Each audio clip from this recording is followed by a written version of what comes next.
everybody. Welcome to English 2 with Miss Frank at Sharpstown International School. Today we're going to continue talking about body paragraphs for our persuasive essays. Before we do that, I wanted to introduce you to a book that I just finished reading. It's called Self-Care. And I think some of you might really like this book because it is sort of satire, which is like criticism of Instagram culture and like wellness culture. And there's these two women who started this social media platform for self-care, and one of them is like really beautiful and like she's like the Instagram queen, and then the other woman runs the business, and the two of them are kind of trying to figure out what direction to go with their work. And it touches on a lot of issues such as like women's rights, like eating disorders, self-esteem, family problems, alcoholism. So there's all kinds of different current issues that the book touches on, but mostly it's sort of poking fun at or criticizing Instagram culture and how everyone wants to appear one thing, but like in reality, no one posts their ugly pictures on social media. Everyone's always posting their best pictures. And so it's talking about, the theme is kind of about how it gives people an inaccurate view of like what the real world is. So it's called Self-Care by Leigh Stein. It was recommended to me by someone from the New York Times. And so I bought it and I loved it. I got it on Thrift Books. It was very cheap and it was delivered right to my front door. And it was not meant for just adults. Like, it was something that I think you guys would be able to read and probably enjoy. Okay, so today we're going to be talking about our body paragraphs. So please go ahead and pull up the document on the hub titled Body Paragraph Example. I'm going to go over the example with you and I'm going to read it. So you need to have it pulled up in front of you so that you can see what I'm referring to. So I'll give you a second, pull up the body paragraph example from the hub, and we're going to go over it. I'm going to read a sentence and then kind of stop and explain. And remember, this does touch on what we talked about yesterday with our body paragraph organization. So you have your body paragraph example pulled up. The first sentence is, education is the most important factor that will bring people out of poverty. So that's the topic sentence. It is an argument or a claim because other people might say, no, housing is most important or food security is most important. But the argument that this author is making in this body paragraph, which fits into the overall thesis, is that education is the most important. Therefore, it's debatable, and everything in the paragraph is going to fit back into the idea that education will bring people out of poverty.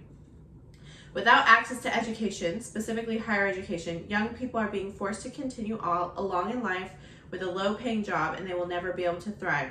So many young people would love to better themselves with advanced degrees, but the prospect of paying for those degrees is daunting. For example, okay, so this author put a little bit of transition between their topic sentence and then their example. That's fine. You don't want to go on forever without the example. The example should appear somewhere sort of to the beginning of the paragraph, but you might want to add like a sentence or two transitioning from the topic sentence idea to the more concrete details here. So for example, there was a student I know who worked very hard in school and dreamt of being a doctor so she could help people. The thought of taking out hundreds of thousands of dollars in loans was overwhelming, so she decided to be a nurse instead. Halfway through her undergraduate degree, she had to stop going to school full-time to work in order to save money for her tuition. Once she stopped going to school, it was harder to start because she was only making just above minimum wage and had trouble saving significant amounts of money to pay for her school. Okay, so this author, this person who wrote, used someone that they knew that proves their point. If this young woman, she had all these high aspirations of being a doctor and going to college and a med school, and then she lowered them a little bit because she thought med school was way too expensive, and then she was forced to stop working stop going to school in order to work to pay for her school. Therefore, she didn't ever get any degree. This is someone that the author of this paragraph knew, and so it would be like a personal example. And they provided some details about how she was making minimum wage and how she wanted to be a nurse, but then she had to be a doctor. So it could be a little bit more detailed, but it is a clear, concrete example. When I say example, I mean it is one individual. It is a person. It's not a hypothetical. It's someone that exists in this world that I could go poke and touch and be like, this is my example right here. When I say I want you to have a specific example in your body paragraph, that's what I mean. Not like this could happen, or let's say there was a girl and she wanted to be a doctor and blah, blah, blah. No, the author of this paragraph actually had a specific person that's in real life that in her mind, so she used it as a personal anecdote, okay? So after the personal example, she gives her analysis, the author gives the analysis. This example clearly shows a young, hardworking woman who wanted to have a better life for her and her family.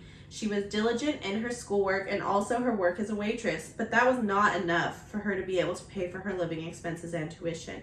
If only public colleges and universities were free, she would not have had to struggle when all she wanted to do was have a job that helped people. Okay, so there at the end, it's connecting it back to the thesis. It's saying like, look, this one girl is an example that public colleges should be free because education pulls people out of poverty. So it's explaining and providing that connection from the example of the student dropping out back to the thesis, which as you can see on the page says students should be allowed to attend public universities for free. And then that's all in the same topic of the topic sentence, okay? So I wanted to go over one more thing since we're talking about examples. Here we have different types of evidence you can use, and this is a handout that I will put or have put on the hub as well. So the best types of examples are historical current events examples or data. So, you know, not everyone knows of like real life situations that happen that match your body paragraph. You don't always know that off the top of your head. Most of the time when you're doing persuasive essays, it's not a research paper. But if you heard something or learned something in history class or in geography or in science or in Model UN, and you remember that fact from history or current events, or even if you heard about it like on the news or in politics, that would be a great concrete thing that you put as your example that supports your topic sentence and ultimately supports your thesis. The next hierarchy, next in the hierarchy of evidence, the second best thing would be literature and mythology. If you read a book, especially like a famous book that most people have heard of, that would be a good example. Mythology or any other kind of like legends or things like that, that would work, okay? It's not quite as strong as the real life examples because someone could just counter and be like, oh, well, that's not real, but it still is something tangible that you can use to try and prove your point. The third best type of example in the hierarchy of evidence would be pop culture. So we're talking about sports figures, movies that you've seen, TV shows. Now, okay, if you are writing and you start writing about SpongeBob SquarePants or whatever cartoon show you watched when you were like 7, does that make you seem like a really high-minded, educated individual? Not so much. Everyone gets to watch kids' cartoons, but you're not going to want to put something that's super childish as your example in a high school and possibly college level paper. So just be mindful when you're picking your movies or TV shows that you're using, that it should establish ethos and show that you're a mature, almost adult person. Sports figures are great. A lot of the times I have guys and girls come in and be like, Miss, I have no ideas in my head. Like, I don't know any books. I don't know the current events. And I say, well, who's your favorite athlete? Oh, okay. You like Messi? You like Ronaldo? Who do you like? And then you could use them as an example. Also, pop culture figures like, you know, Cardi B or Beyonce, whatever singer that's famous that you like, if they fit your topic sentence, you can use them as an example. Now, using Lionel Messi or Cardi B is not going to be as strong as using something from history, like something with historical significance, but it still can work, and it can be really good. Some of the examples that we see from the state, from the scoring, they score really high, because if the student is passionate about that pop culture topic and they can really give details and make it sound compelling, then it really works. Okay. The fourth type of evidence that I want you to consider is personal anecdotes. They can be great. I underlined this in orange, and I highlighted it and put a star, and I also put an arrow going back to number 1. Personal anecdotes are basically just a story about your life or someone you know, okay? The thing is, it can be really good or it can be really bad.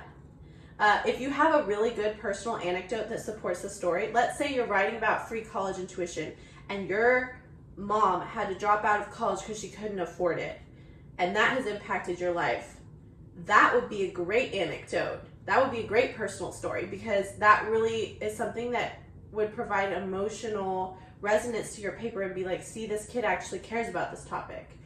If your personal anecdote is about one time someone like stole your pencil in the 7th grade and you got held a grudge against them and then y'all got in a fight and it was bad, like that kind of anecdote, not so good. I see that a lot. Or like a time that you did something in elementary and then you got in trouble from your teacher, not the best. So you just got to think about, like, is this really impactful? Will this pull on the heartstrings of my reader? If the answer is yes, because some of y'all have really interesting life stories, then use the personal anecdote for one of your body paragraphs. If the answer is like, this isn't very interesting, it makes me sound like a little kid, don't use it unless you have no other choice. And you can see when I say hierarchy of evidence, go with strongest, next strongest, next strongest. If the only thing you have is some story that you think is kind of lame, but you can't think of anything else and you're sitting there staring at your paper and watching the time go by, it's better to use something than nothing, okay? So start thinking about the strongest choices and then work your way down. And if you have a really kick ASS personal anecdote, then go ahead and use the personal anecdote, because it's going to create emotional resonance and it's going to make your reader actually care about your topic if it's a really good personal example. Okay, lastly, I want to tell you, like, pretty much never use this. In the past, you might have been told to use a made-up story, like according to the New York Times, and you make up fake data. That rarely works, okay? Am I going to always know that it's fake? If you're a really good writer, maybe not, but it's just a risk, because when you're trying to make up something fake to support your topic sentence, it usually doesn't sound real, and then usually you lose all credibility and your ethos is totally gone, because your reader then thinks that you're not telling the truth, and it's just bad. So try to avoid the made-up stories, if at all possible. Like, in fact, just don't do it unless you're like, I have nothing else, I'm gonna fail. I would rather hear a personal anecdote than a made-up story, for sure, okay? So, just to review, body paragraphs, you start with your topic sentence, provide an example, provide analysis. You're gonna write an example body paragraph. The topic is, should students be paid for making good grades? And you can see that on the hub. So you're gonna need to write a body paragraph for that topic. Then you're gonna turn it in on the hub. The plagiarism checker is on. Guys, please don't test us, because we've had students last year with virtual learning who thought that their teachers weren't going to notice that it was copy and pasted from either the internet or a classmate. The plagiarism checker will tell us what percentage of your paragraph is copied, and it will actually show us the website or the source. So there's no winning for you if you copy. Just go ahead and write your own. It's only one paragraph. And then you're going to email this paragraph to your small group that we established last week. So your small group, you're going to send it to a thread. So an email, you type all the email addresses and where it's going, and then you're going to CC me, your teacher, or if you have the other teacher, the other teacher. CC is just, that's the copy me, so that I will see everything that's happening in that conversation. So I will get a copy sent to my inbox. So-and-so is participating, they sent their paragraph. So everyone needs to send their paragraph to the group in the group thread. It's going to be a lot of emails, but I really want to be able to see what y'all are discussing and talking about. Your attendance and participation for today is based on this group activity, so make sure that you do it. It's not just about writing it and turning it in. You do need to email it to your group. I want you to read your group mates' paragraphs and send them one piece of warm feedback and then one thing that they can improve. So you should be sending something specific for, don't just say it's a good paragraph, you know, give them something good that they did, something they did well in their writing. It could be their vocabulary, it could be a specific point they made, it could be how their example is really strong. And then go ahead and put one thing that they could improve on. Maybe they left out some commas or had some spelling mistakes, or maybe they didn't follow the outline that we went over yesterday. So I will be able to see that conversation that's happening, and that needs to be done today. So you turn your paragraph into the hub, send it to the group, and then give each other warm and cool feedback. You should get feedback from everyone in your group. If you are in a group that has people who aren't participating, please let me know. And I really doubt that will happen, but if that does happen and no one answers your email, let me know, and then I will find another arrangement for you. Okay, I want this to be collaborative so you can be talking to your group mates, and I want you to be helping each other improve your writing. And this may be a little bit crazy, but we're figuring out as we go with the virtual learning. I don't want this to just be like assignments you do by yourself and turn it on the hub every day. I want there to be a little bit of group interaction. And you guys just give me a shout if there's any problems. Feel free to email me or call me during office hours. Okay, with that, I hope you guys have a great rest of your day. Make sure you get your paragraph written and turned in. Bye-bye.